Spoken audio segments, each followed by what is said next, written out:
fix YouTube buffering on Google Chrome on PC.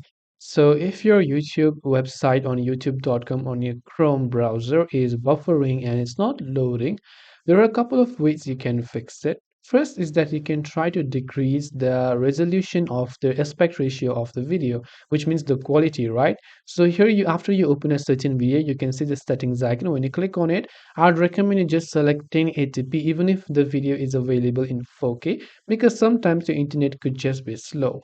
Now what you can try to do also is to click on the three dots icon from the top right hand side, then simply navigate towards the settings of your Chrome browser.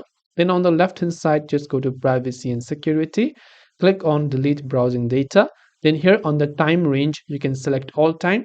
I only select cache images and files. The rest is up to you what you want to select. In my case, I have selected cache images and files where I can just click on delete data and it will delete and refresh the browser, relaunch it, and that should most likely help you solve the problem. If you have any further questions, feel free to leave them down. Thanks for watching and see you soon in our next video.